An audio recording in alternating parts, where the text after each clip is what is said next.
Estimados internautas, saudações. Sejam bem-vindos à edição número 167 do nosso podcast Chá de Coaching e Liderança. Espaço este em que os líderes conectam-se, partilham e juntos crescem.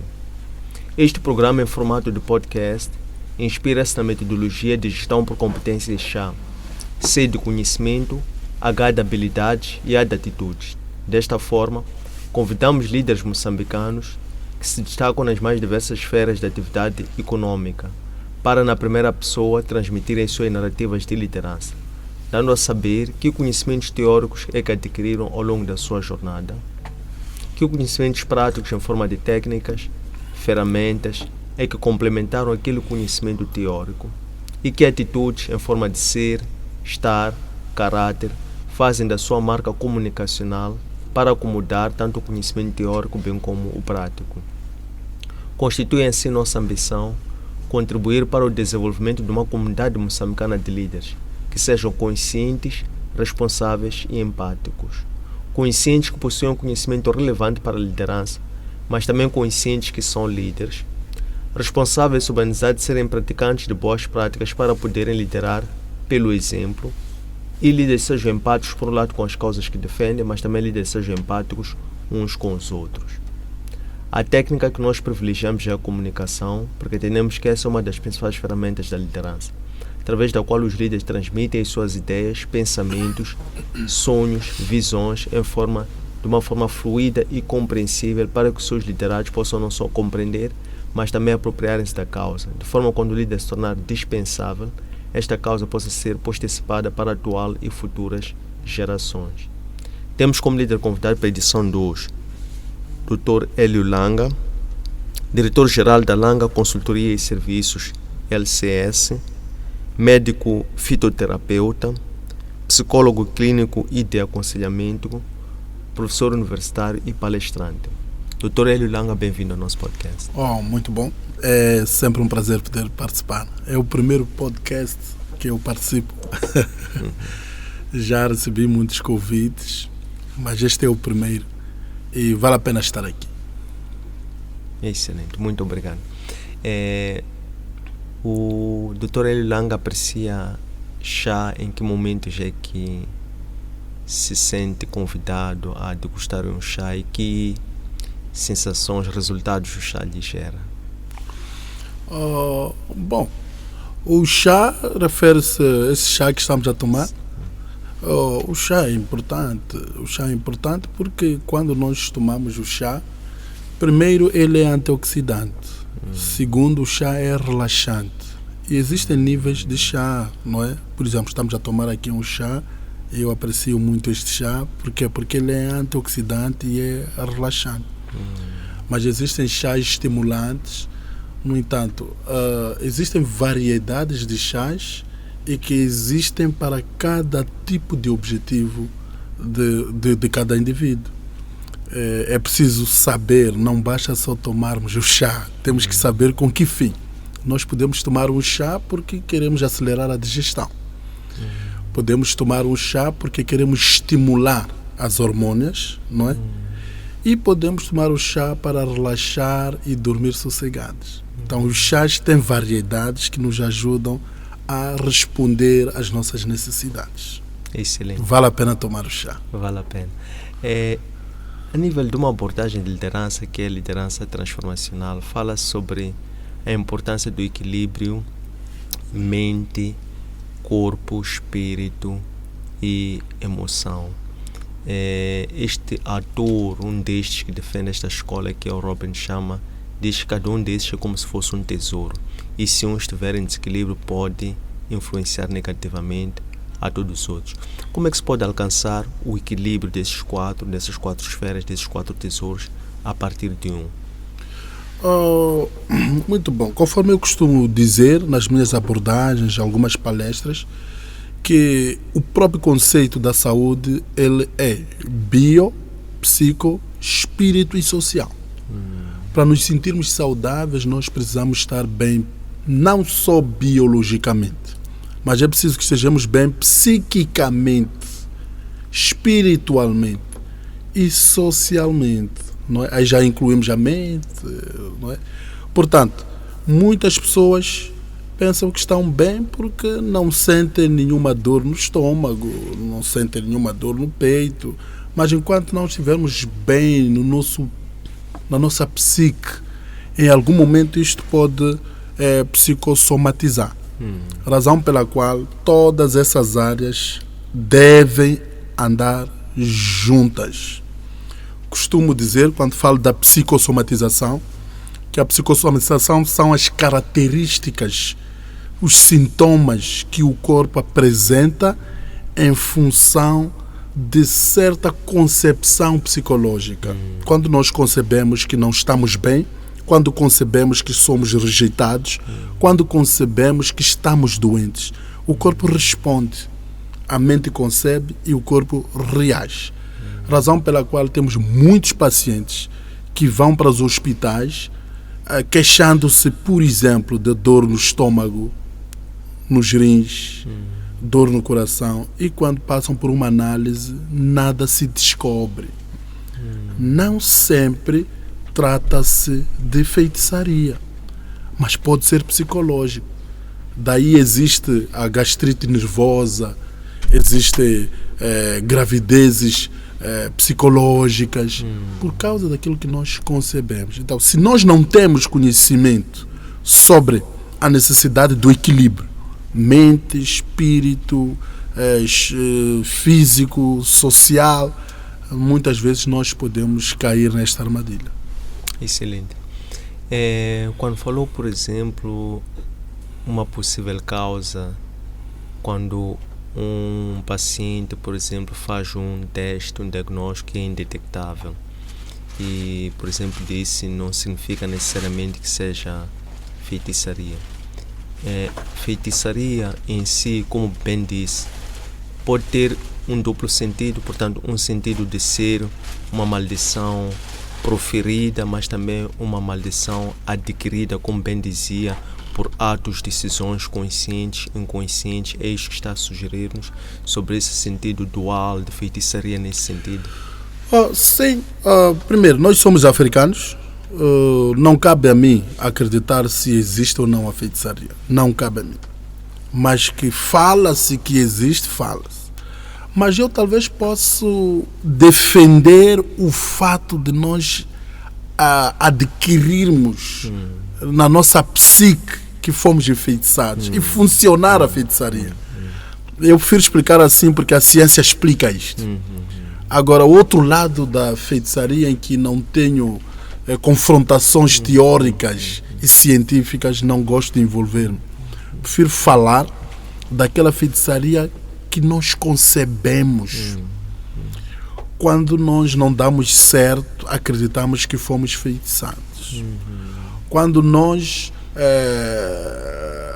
o ser humano de natureza, não dar certo faz parte do pacote da vida.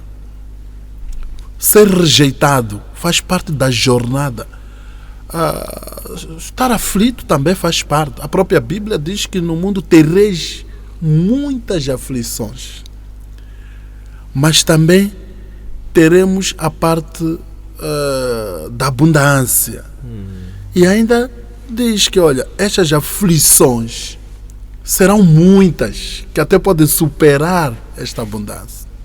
Então, se nós não temos o conhecimento e o discernimento disto, neste mundo nós não vamos nos adaptar para lidar com esta parte da vida.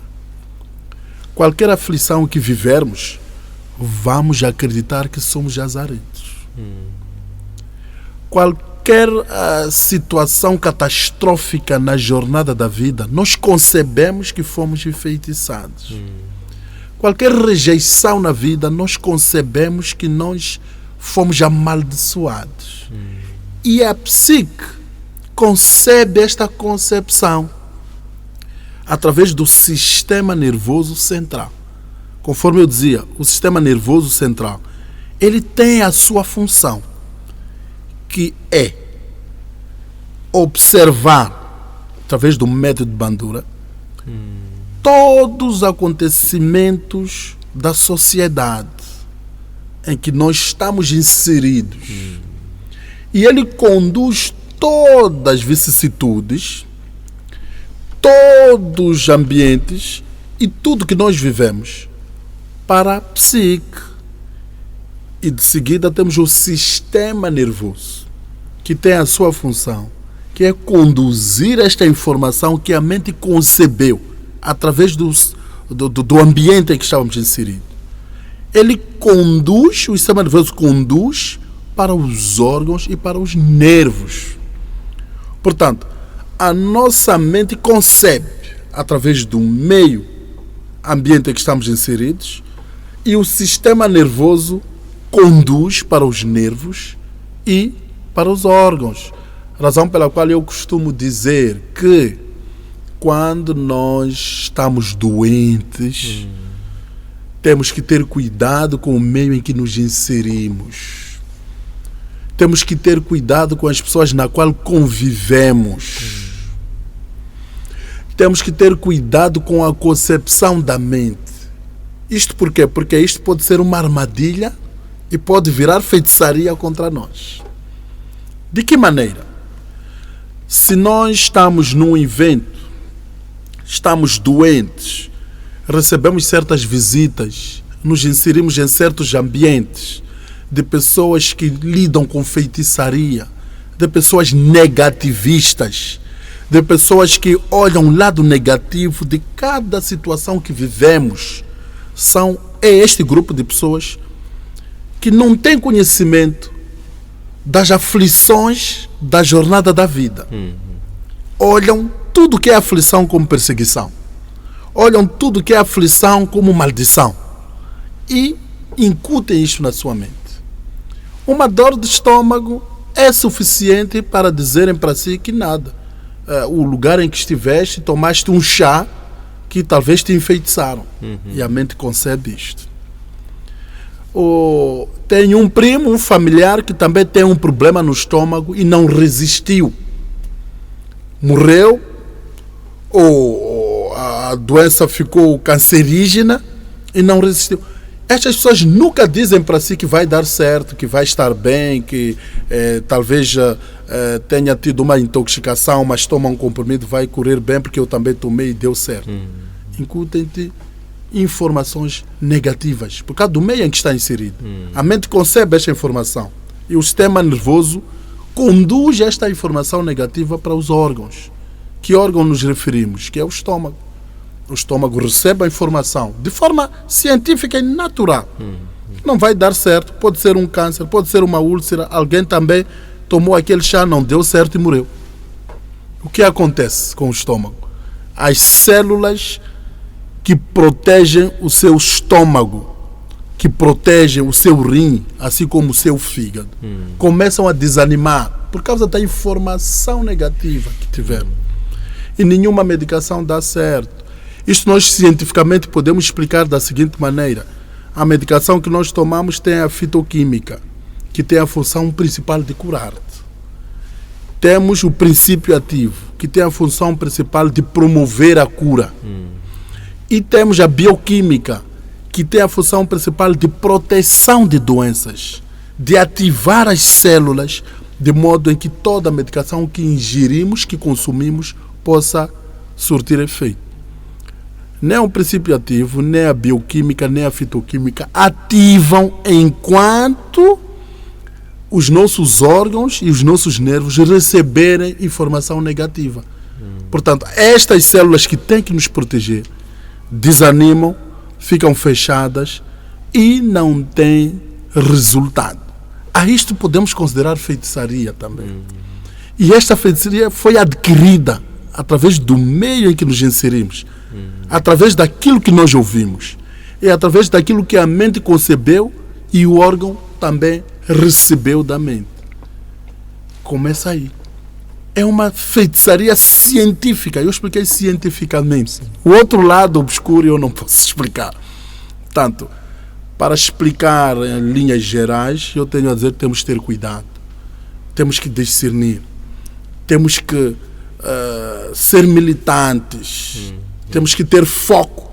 Nós temos que saber que estamos numa vida, num mundo que não é apenas um mar de rosas. Tem espinhos. E esses espinhos fazem parte do pacote da caminhada.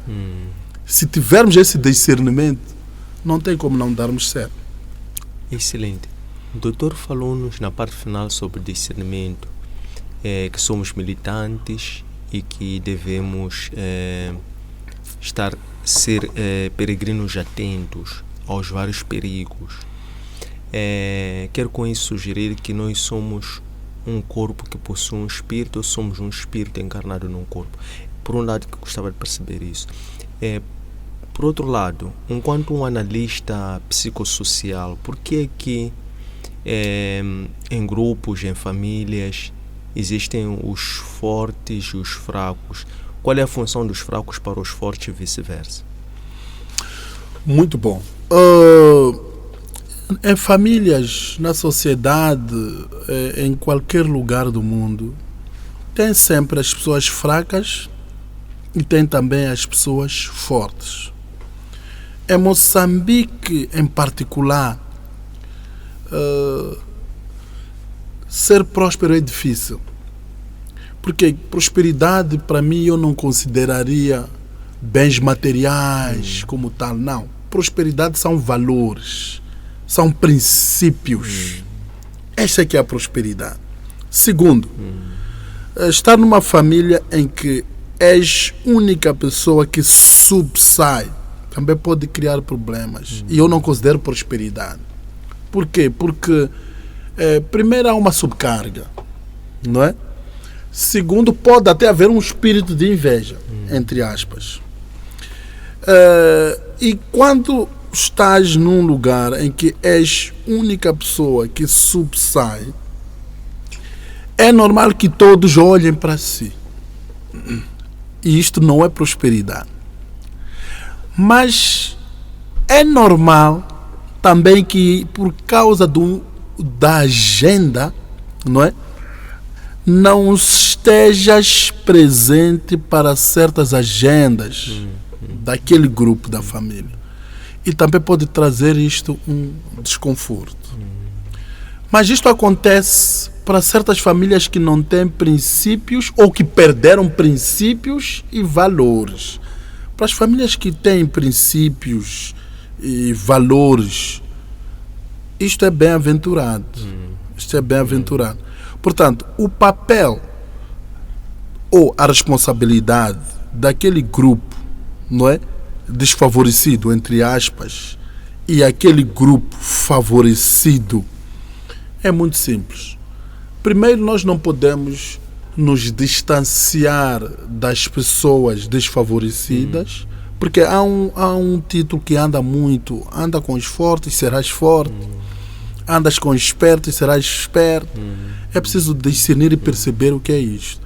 Isto não significa que temos que nos isolar dos nossos amigos desfavorecidos. Não significa que temos que nos isolar da família desfavorecida. Não. Na verdade, nós temos que estar com aquelas pessoas. E temos que ajudar aquelas pessoas a elevarem-se. O ajudar estas pessoas não significa dar dinheiro e dar comida. É poder identificar o possível potencial naquele meu irmão que está desfavorecido. A minha irmã, a minha mãe está desfavorecida. O que eu posso fazer para esta pessoa ter autonomia?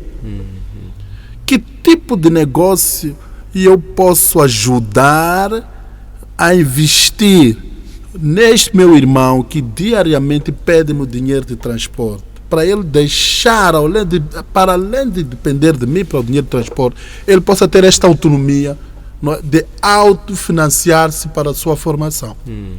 É este modelo. Olha que não estou a falar para as famílias que perderam valores, porque tem casos isolados daquelas famílias que dá dinheiro para uma formação, desvia para beber. Desvia porque está com as miúdas. Não me refiro a este caso. Estou a falar de famílias com valor. As pessoas sucedidas têm que pautar pela formação.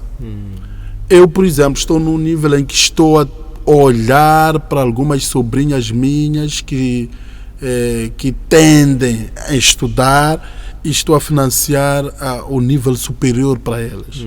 Porque eu estou a olhar para o dia da manhã. Para mim, o meu desejo daqui a 5 anos é ver a minha sobrinha formada, ver o meu primo formado.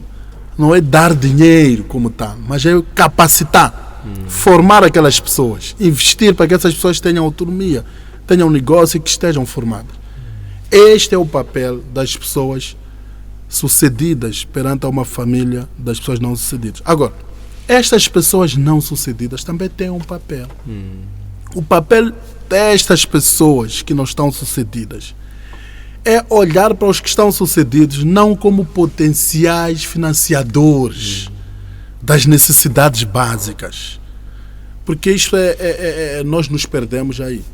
Se nós olharmos para alguém da família que quando temos um evento na família, ele vai garantir comida, bebida, e vai garantir transporte, porque se não me deixa em casa, vai pagar algo para nós. Isto é pior que pobreza. Mas nós temos que olhar para esta pessoa como um potencial, não é? De modo em que através dele eu posso adquirir alguma formação. Eu posso adquirir algum financiamento básico para poder iniciar um pequeno negócio e que eu possa ter uma autonomia. Então, é este ponto que nós temos que olhar. Excelente. Não olhar para as pessoas porque tem dinheiro, tem que dar, porque tem dinheiro, tem que pedir. Isto é uma grande falha. Excelente. Como um ativista de direitos humanos, um pan-africanista, qual é a cosmovisão do Dr. Hélio Langa para curar uma cura holística da África, do africano? Nesta perspectiva esteve aqui a dar sobre a forma como o paradigma da escassez, da doença, captura a mente e faz com que as pessoas se sintam desprivilegiadas. Na perspectiva esteve a dar de família, qual é o papel da intervenção de curar a África a partir de Moçambique, para que nós possamos nos emancipar, nos empoderarmos numa perspectiva global? Muito bom. A África primeiro tem que mudar a mentalidade, sobretudo Moçambique. Eu sou moçambicano, não sou crítico como tal. Eu não sou crítico. Não sou político, não gosto de política, não é? Mas sou um analista. Eu gosto muito assisto debates. Não sou muito daqueles que chegam em casa, só quero ver os canais internacionais. Primeiro nós temos que saber algo, doutor. Nós somos moçambicanos. Este país é nosso. E nós não podemos, como moçambicanos, nos opor em tudo. E olharmos para este Moçambique a 100% como se não fosse nada. E rejeitarmos tudo. Nós, em algum momento, tem que haver um pingo de patriotismo. Um pingo. Como moçambicano. Não como um líder de um partido político. Não. Eu estive no estado da Machava. Recebi um convite. Alguns parceiros meus disseram: olha, doutor, nós não podemos ir porque neste convite não inclui o almoço para o palácio. Não é? Eu disse que não. Eu não vou a Machava porque tenho que ir almoçar no palácio. Eu tenho condições para almoçar. Para mim, a maior virtude até é poder sair do estádio, ir à casa da minha mãe, sentar com ela na esteira e cear com a minha mãe.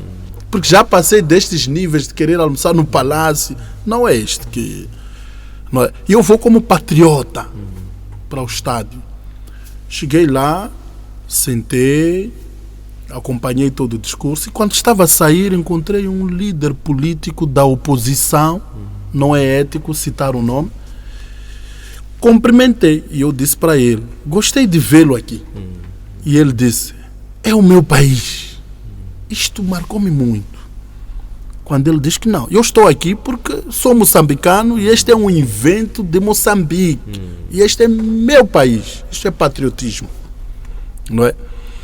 Então, o que acontece com Moçambique? Nós estamos num país em que nós nos opomos em tudo.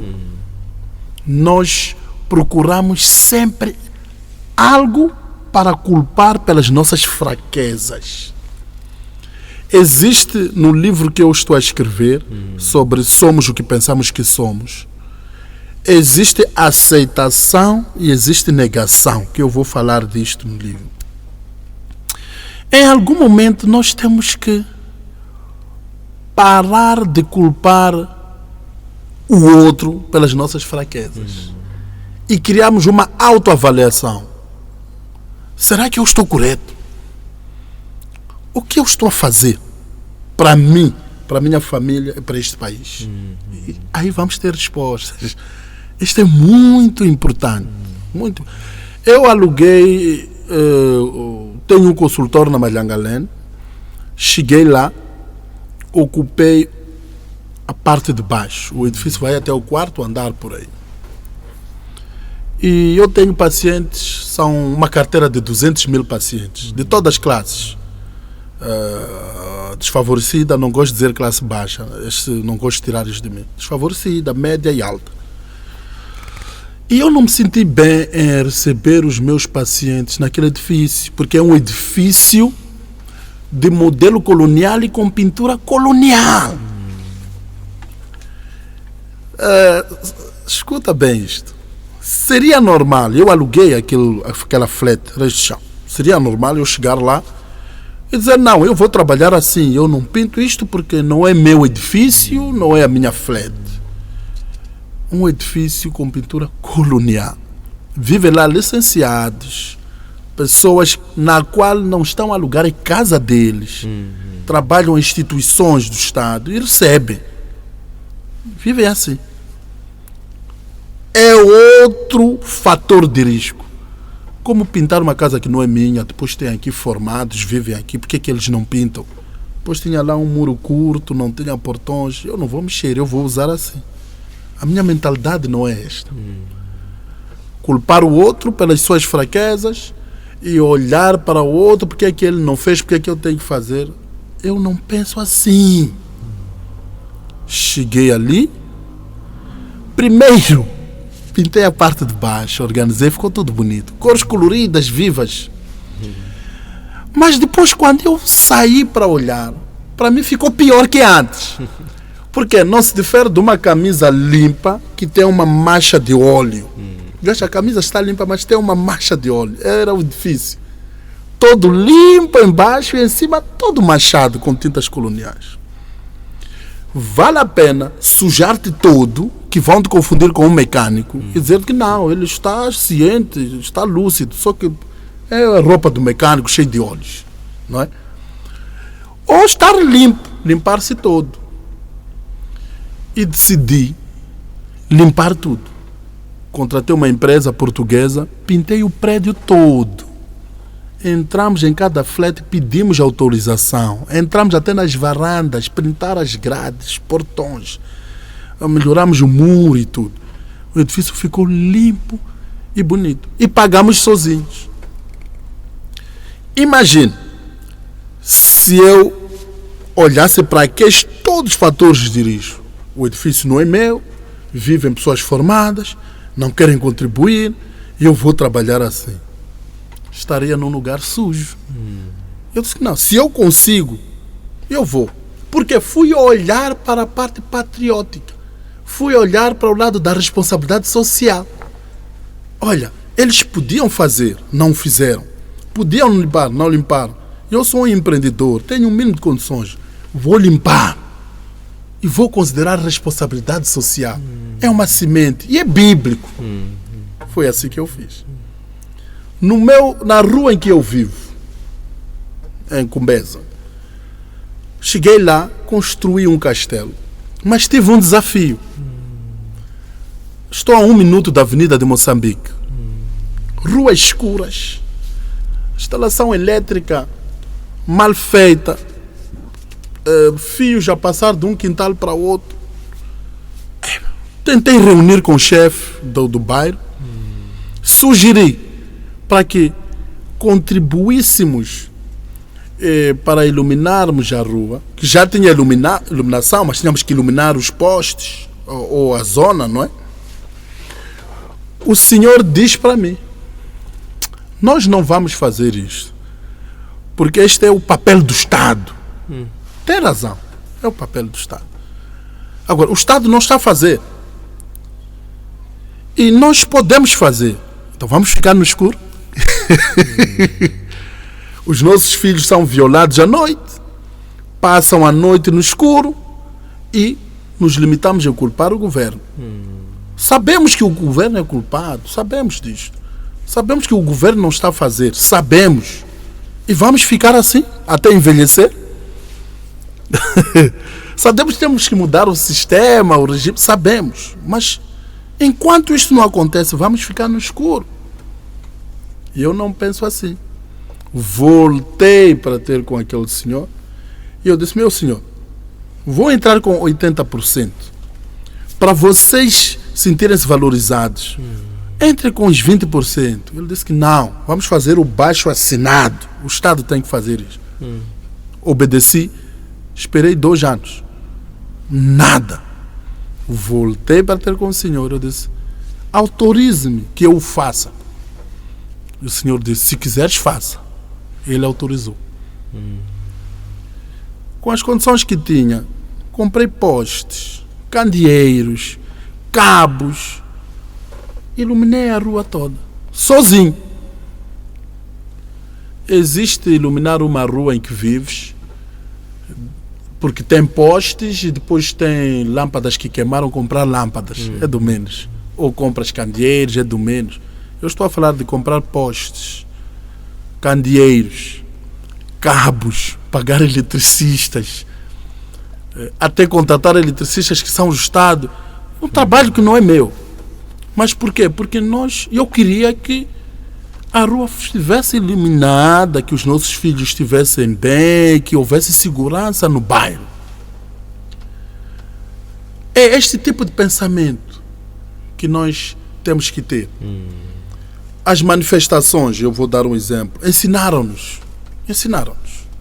Não faz sentido numa rua, não é?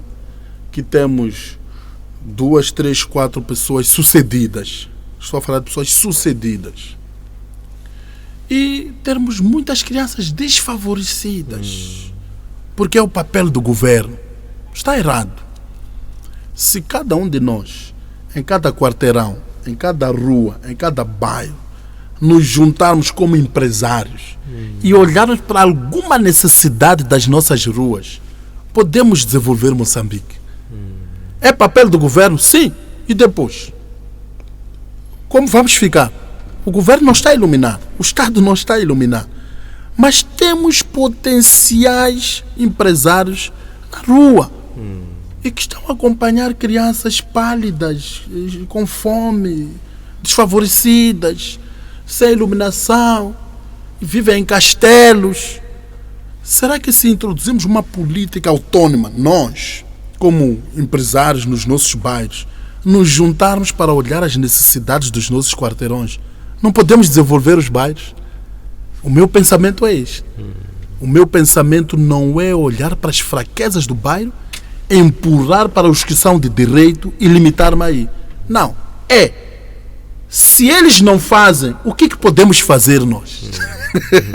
Portanto, Moçambique tem que ter este pensamento. O Moçambique tem que parar de estender a mão, tem que parar de dependência, tem que parar de culpar o outro e olhar para os seus recursos, olhar para aquilo que tem, olhar para os empresários que tem, desde a rua em que vive, o quarteirão em que vive, na zona em que vive, e fazer acontecer. E se tomarmos esta atitude, vai determinar a altitude. Porque para tu seres financiado, ser valorizado, é necessário que se veja o que você tem para oferecer, para poderem valorizar.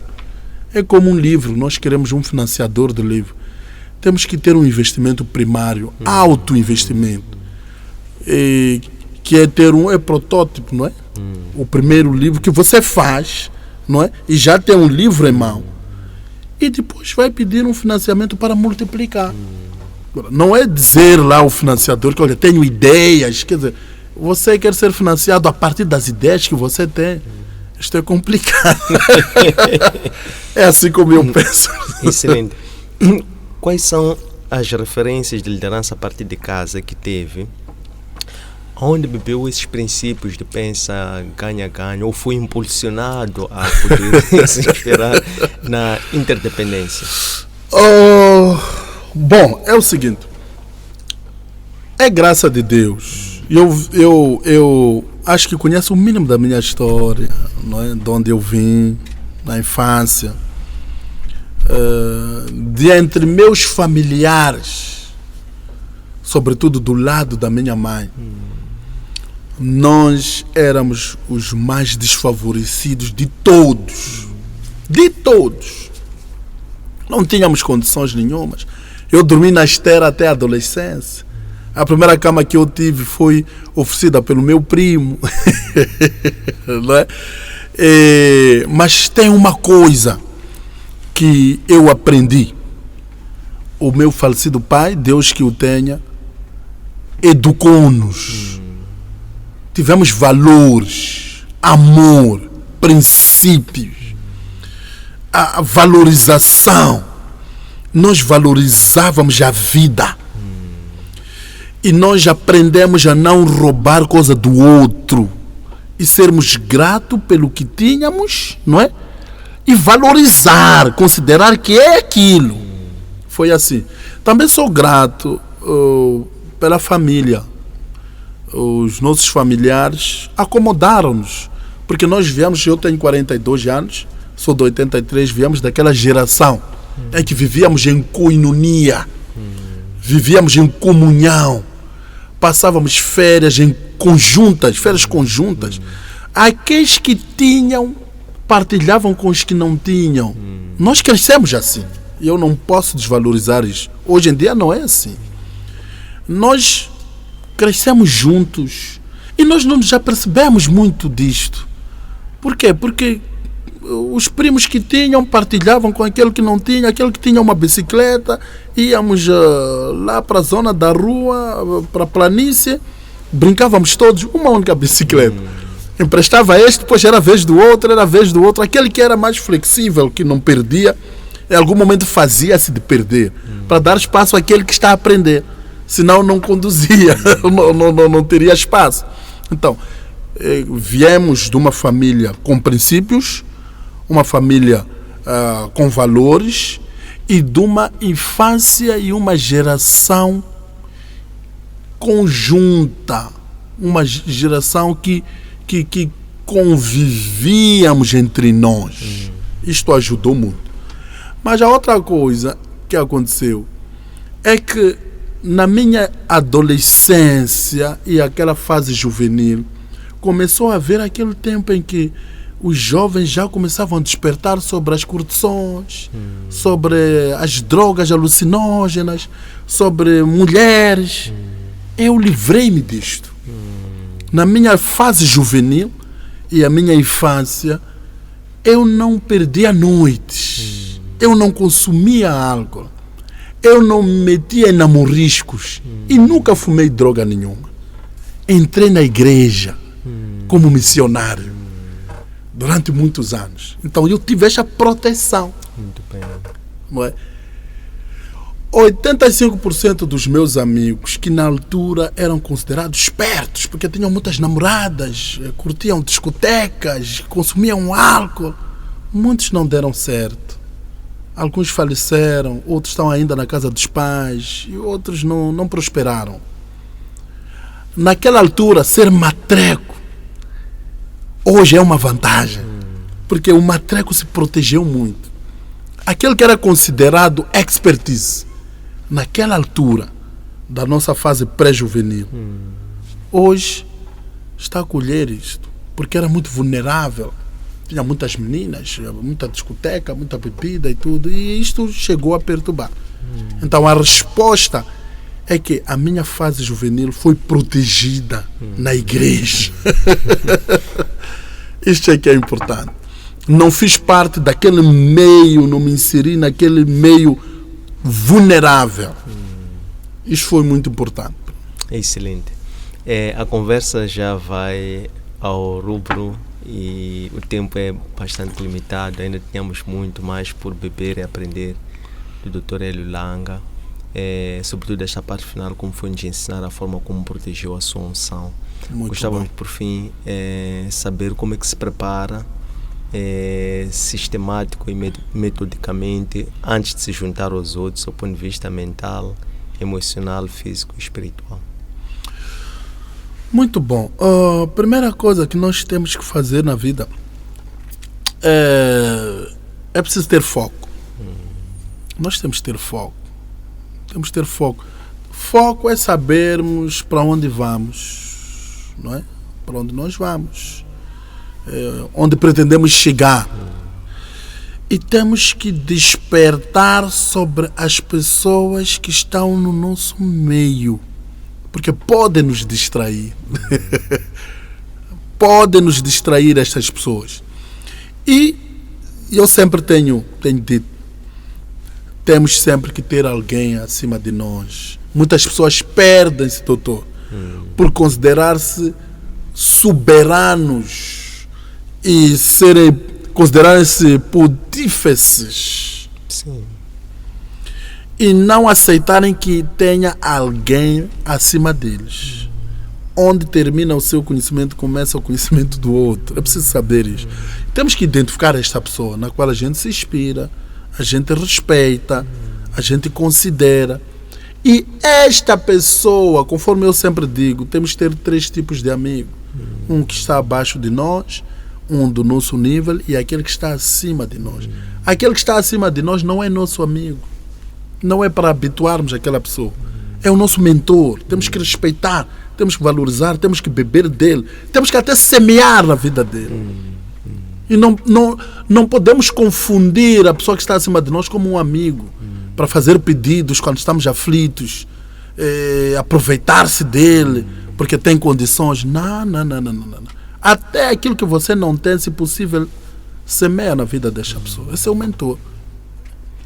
A outra pessoa que nós temos que ter é ter alguém do nosso nível em que podemos balancear os conhecimentos, conversar de tu para tu, trocar ideias, não é? E ter muito cuidado. Esta pessoa que considera-se seu amigo não pode ter a mesma visão, ter uma visão diferente da sua e partilharem a visão como tal. Por quê? Porque pode gerar conflitos. Hoje estamos a ver o Donald Trump e o Elon Musk já estão a lutar e o Elon Musk parece já está a ser expulso para a África do Sul porque não está a concordar com o Trump, não é? São divergências. E por fim temos aquele amigo que está abaixo de nós que nós temos que ensinar. Temos que transmitir conhecimento, temos que apoiar aquela pessoa. E para terminar, tenho a dizer de que esta pessoa que está abaixo de nós tem que ter um prazo para aprender de nós. Porque se nós não damos uma meta para esta pessoa aprender de nós, nós podemos aprender dele. É por isso que hoje temos pessoas experts, formadas, capacitadas, que já estão a falar calão de qualquer maneira, comportam-se, estão sempre na rua, estão sempre em bares, porque identificaram um amigo abaixo deles, que não conseguiram puxar para o nível deles e foram puxados para o nível dele. Está a perceber? Sim. Nós temos que ter a capacidade de identificar esta pessoa que temos que ensinar e estipular um prazo para esta pessoa aprender conosco. E se chega este prazo, esta pessoa não quer aprender e nós notamos que parece que estamos a ser evangelizados, talvez diria assim, por esta pessoa para o nível dele, temos que sair dele. Não é desprezar, mas temos que sair, porque o tempo daquela pessoa aprender chegou, a pessoa não aprendeu e pode nos levar para o nível dele. Nós saímos dele, não estamos a desprezar, a vida vai à frente, porque ir para o nível dele é um retrocesso. Temos que ter esta técnica. E é complicado. Eu admiro um indivíduo que diz que tem 10 amigos, 15 amigos, 20 amigos. É preciso questionar isto. Todo homem visionário e homem próspero é esquisito. Se você não é esquisito, eu te questiono. Eu tenho tempos em que eu quero estar sozinho. Tenho tempos em que eu quero falar sozinho. Tenho tempos em que eu quero me isolar. E tenho tempos em que eu quero pensar. Estar no meu gabinete não significa estar só quando tenho pacientes. Tem vezes que eu gosto quando não tenho ninguém, porque fico a pensar o próximo passo. Então temos que ser esquisitos em algum momento. Não podemos querer agradar a todos, ser simpáticos com todos. Não, um visionário tem que ser esquisito. Excelente. Muito obrigado. Muito obrigado. Até porque em italiano esquisito significa uma coisa boa. É verdade. Então desejamos assim muito bom ânimo, que o Criador continue a lhe conceder muita paz e amor para encontrar momentos de solitude, momentos de renovação da sua mente, para continuar a espalhar o seu aroma de sabedoria, bondade, partilha e de entrega à humanidade como uma missão. E que continue também a permitir com que sempre tenha a oportunidade e a segurança de proteger a sua unção. Muito obrigado. Encontres conteúdos nos nossos arquivos digitais, nossas páginas de Facebook, de Instagram e de YouTube, Antônio Sende LDA, no nosso aplicativo para plataformas Android, LOApp, nosso webpage www.academiaservo.com. Espero que gostem, um abraço de luz e até breve.